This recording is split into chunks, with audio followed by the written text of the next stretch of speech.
Students, अब क्या है, आप हेडिंग डालेंगे एक नई वज्रानुपात की, और ये वज्रानुपात है ना, इस पर डिपेंड काफी क्वेश्चन है।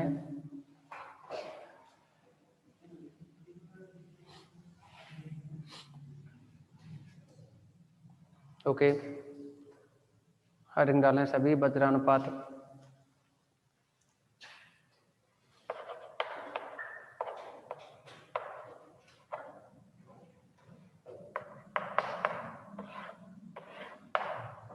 लिखेंगे इसमें लिखेंगे यदि Z1 Z2 Z3 Z4, यदि Z1 Z2 Z3 Z4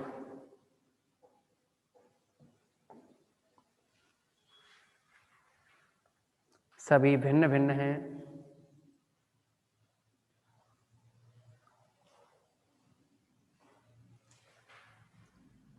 सभी भिन्न भिन्न हैं, तब राशि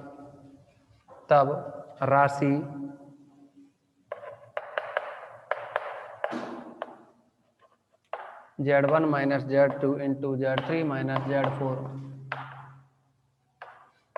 अपॉन में Z2 माइनस Z3 इंटू में Z4 माइनस Z1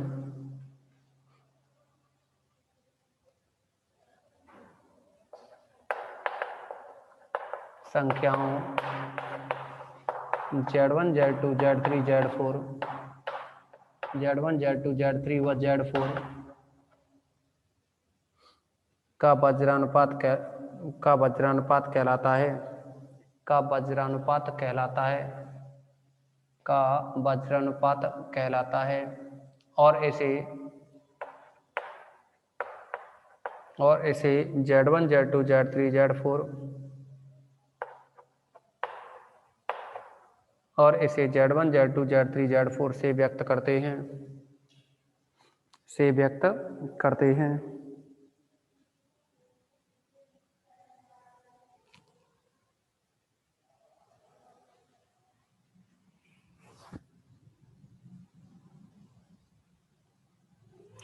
आगे लिखें द्विरैखिक रूप, इसी में लिखेंगे लाइन चेंज करके, द्विरैखिक रूपांतरण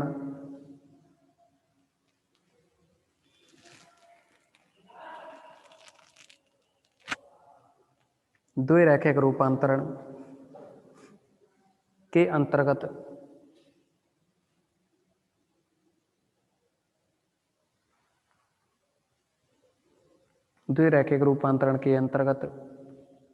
वज्रानुपात निश्चर होते हैं, निश्चर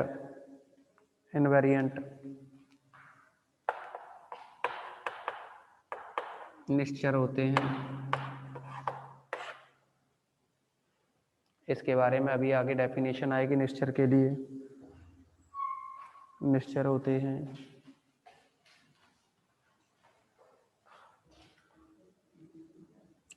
लेकिन उससे पहले एक थ्योरम को लिखेंगे, अच्छी प्रमेय है ये। लिखेंगे विस्तृत Z समतल में तीन भिन्न बिंदुओं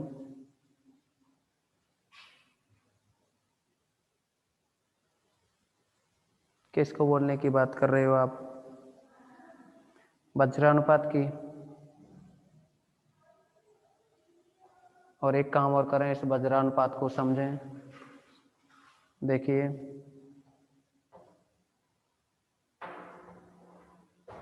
यहाँ Z1 Z2 Z3 Z4 कुछ राशि हैं या सम्मिश्र संख्याएं हैं, तो ये जो वैल्यू लिखी हुई है ना आपके पास, यही वैल्यू क्या वज्रानुपात कहलाती है।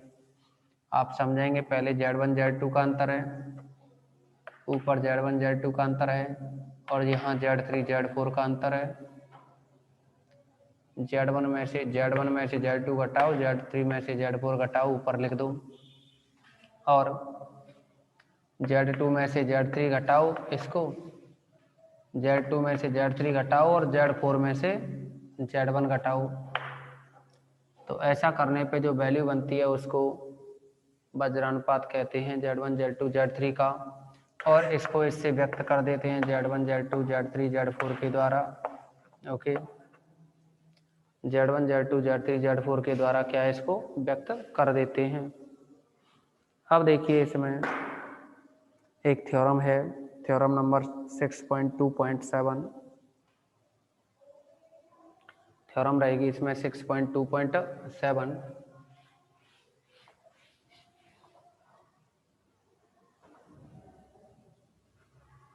6.2.7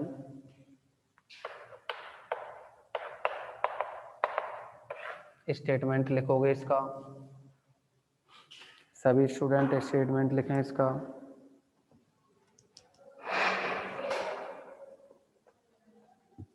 ये है विस्तृत जेड समतल में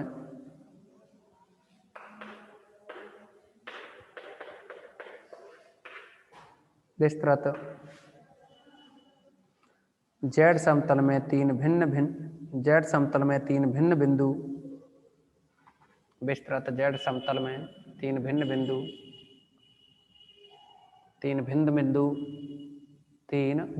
Z1, Z2 तथा Z3, Z1, Z2, Z3 दिए हुए हैं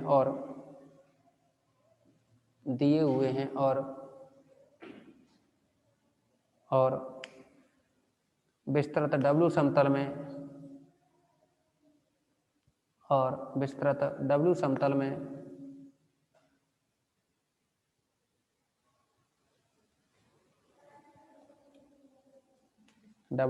में तीन भिन्न बिंदु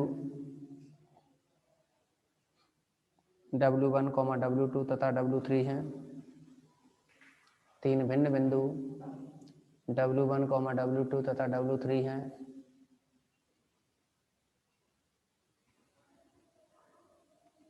एक अद्वितीय द्विरैखिक रूपांतरण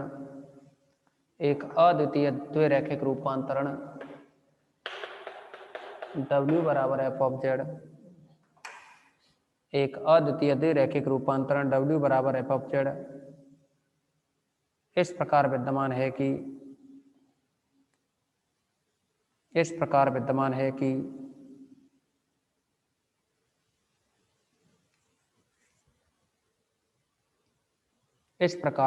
है कि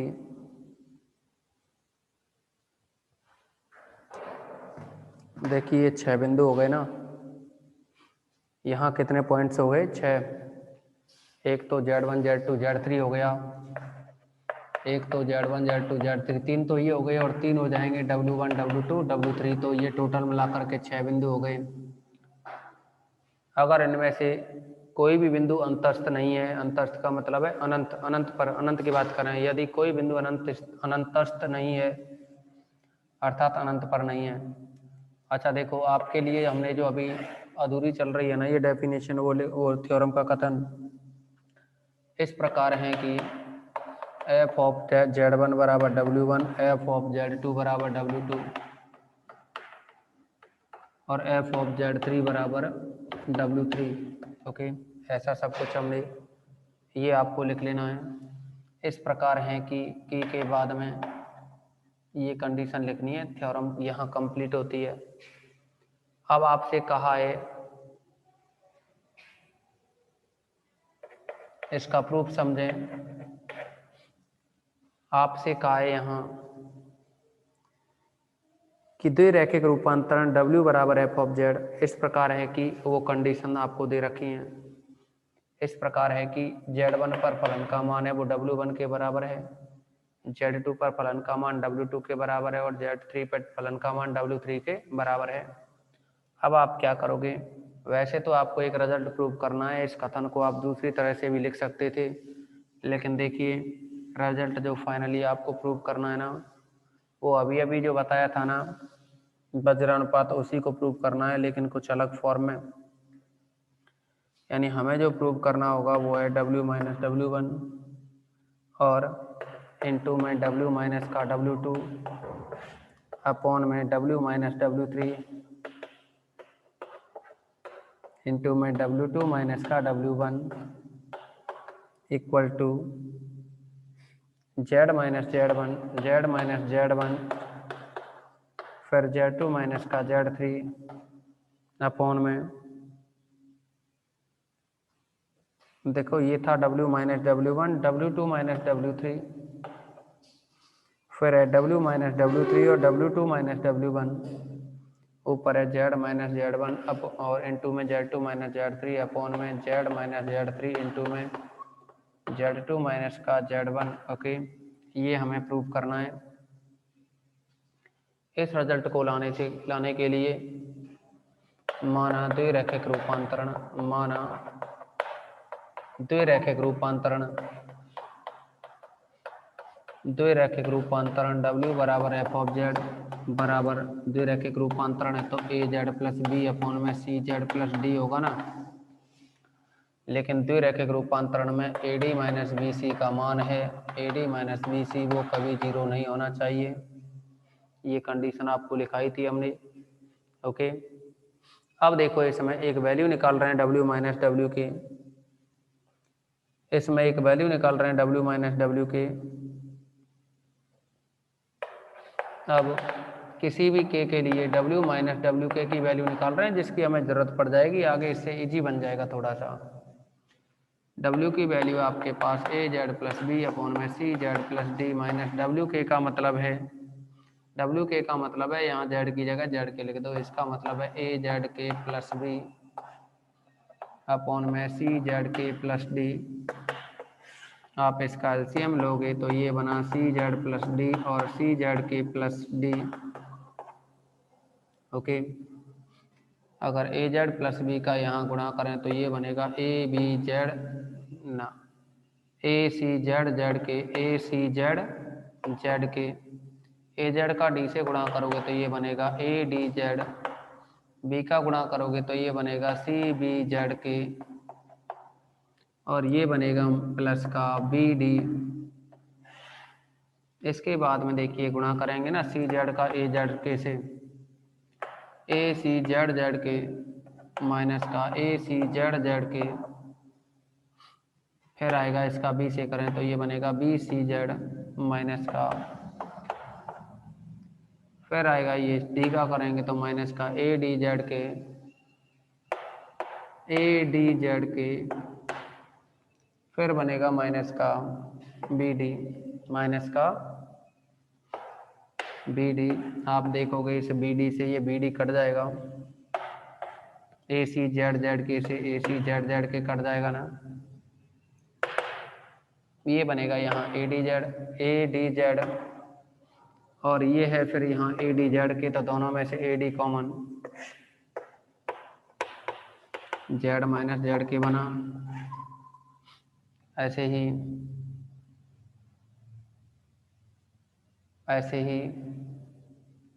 बी सी जेड के और यहाँ माइनस बी सी जेड, तो अगर हम यहाँ से माइनस का बी सी कॉमन लें तो ये बनेगा जेड और यहाँ बनेगा माइनस का जेड के, जेड माइनस जेड के अपॉन में सी जेड प्लस डी और सी जेड के प्लस का डी। ओके, पूरे में से जेड माइनस जेड के को कॉमन लिया जाए तो A D minus B C बनेगा और ऊपर से जेड माइनस जेड के कॉमन, नीचे बनाइए सी जेड प्लस डी और सी जेड के प्लस का डी।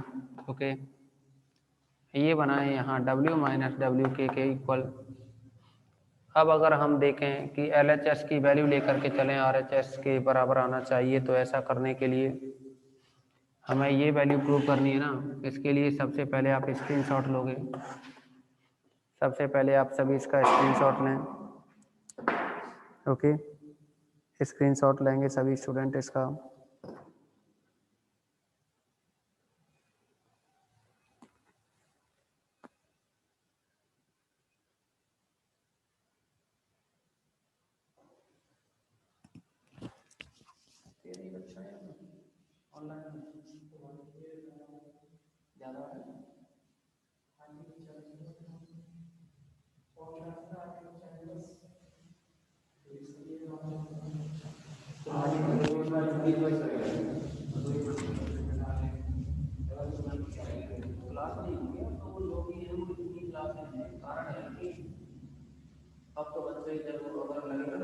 और आ रहा है मतलब पढ़ने नहीं उनको बस आधा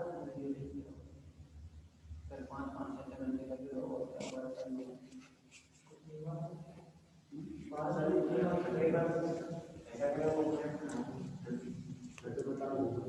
वो तो कॉलेज करेंगे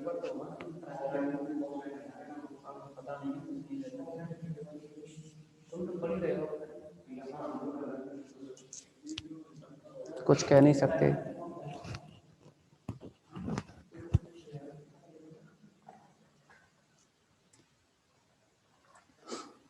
अब देखिए आप इसमें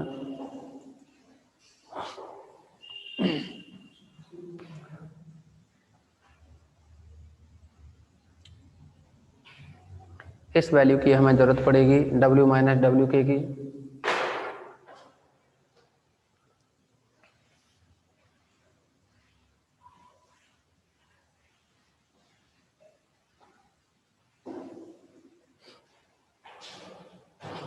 आप इसमें से वैल्यू रखेंगे अब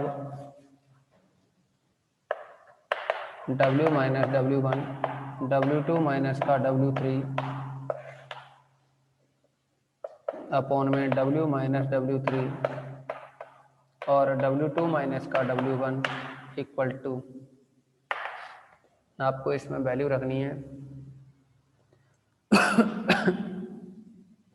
W माइनस W1 अगर हम K की वैल्यू 1 रख दें K की वैल्यू 1 रख दें तो W माइनस W1 की वैल्यू निकल आएगी। इसमें K की जगह 1 रखना है तो ये बना AD minus BC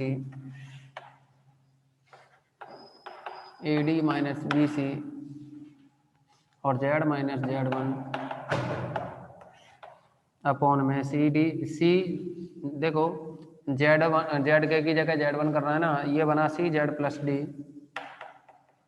CZ plus D और यहाँ Z की जगह 1 रखेंगे तो CZ1 plus D okay into में W2 माइनस W3 मतलब W की जगह W2 रखो और WK की जगह W3 ठीक है ना। तो ये बनेगा AD माइनस BC और इंटू में आएगा यहाँ आपको W की जगह W2 करना है तो Z की जगह Z2 करोगे तो ये बनेगा और W3 का मतलब K की जगह 3 तो ये बनेगा Z2 माइनस Z3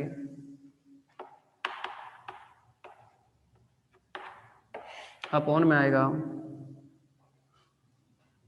Z की जगह Z2 लिखोगे तो ये बनेगा CZ2 plus D CZ2 plus D और K की जगह आप 3 लिखोगे ना इसमें K की जगह 3 लिखोगे CZ3 प्लस D अपॉन में बनेगा W माइनस W3 मतलब यहाँ K की जगह 3 रखना है ना तो ये बना AD माइनस का BC और Z माइनस का Z3 अपॉन में CZ प्लस D और ये बनेगा K की जगह 3 रखोगे तो CZ3 प्लस D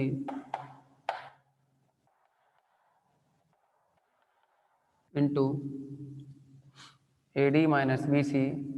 देखिए अभी हमें W2 माइनस W1 निकालना है तो W2 माइनस W1 का मतलब है W की जगह W2 और K की जगह 1 तो ये बनेगा AD माइनस BC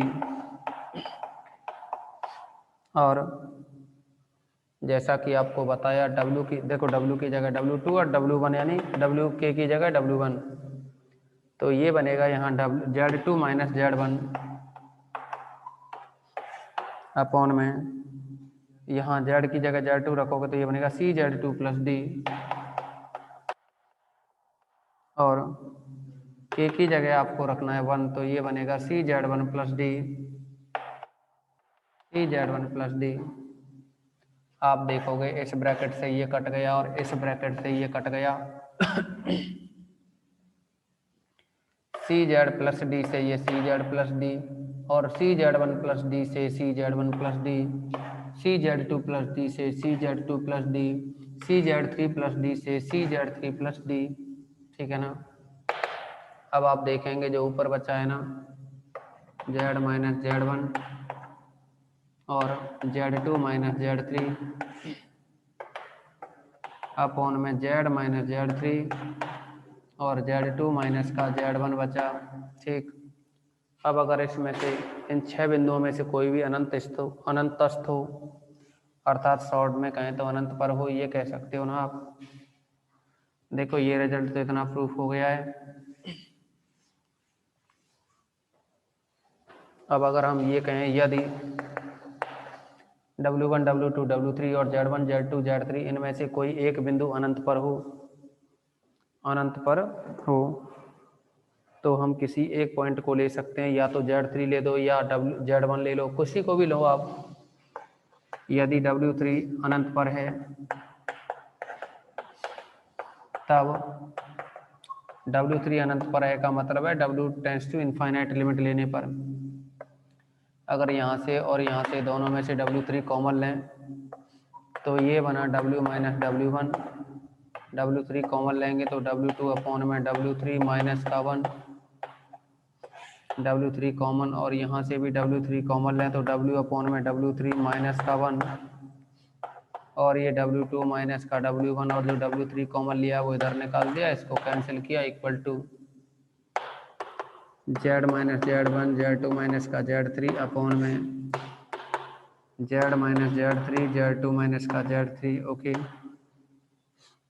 आप इसमें W3 टेंड्स टू इनफाइनाइट होने पर W3 को अनंत पर ले रहे हैं ना, तो W बटे W3 की जगह अनंत लिखोगे तो W बटे अनंत क्या होगा, 0, 0 माइनस 1 बनेगा। ऊपर है ये W माइनस का W1, ऐसे ही यहाँ रखोगे अनंत, अनंत माइनस 1 अपॉन में अनंत माइनस 1, और ये है यहाँ W2 माइनस का W1 equal to Z minus का Z1 और Z2 माइनस का Z3 अपॉन में Z माइनस का Z3, और साथ में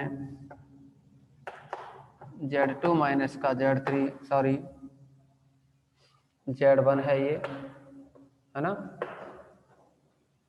अब आप देखोगे अनंत में से सॉरी देखो ये 0 आएगा क्योंकि अनंत लिख रहे हो ना, W बटे अनंत क्या होगा, 0, तो यहाँ -1, यहाँ -1, माइनस माइनस कैंसिल हो जाएंगे, तो ऊपर बचा W माइनस W1 अपॉन में W2 माइनस का W1 इक्वल टू, और ये वैल्यू है Z माइनस Z1 इंटू में Z2 माइनस का Z3 अपॉन में है ये Z माइनस का Z3 इंटू में Z2 माइनस का Z1। ओके, यही हमें प्रूफ करना था इसमें। उम्मीद करते हैं सभी बच्चों की समझ में आ गया होगा ये।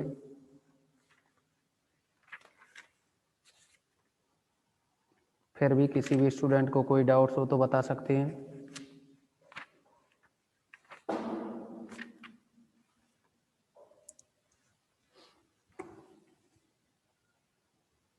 ठीक है, इस मीटिंग में बस इतना ही रखेंगे, नेक्स्ट कल की मीटिंग में डिस्कस करेंगे।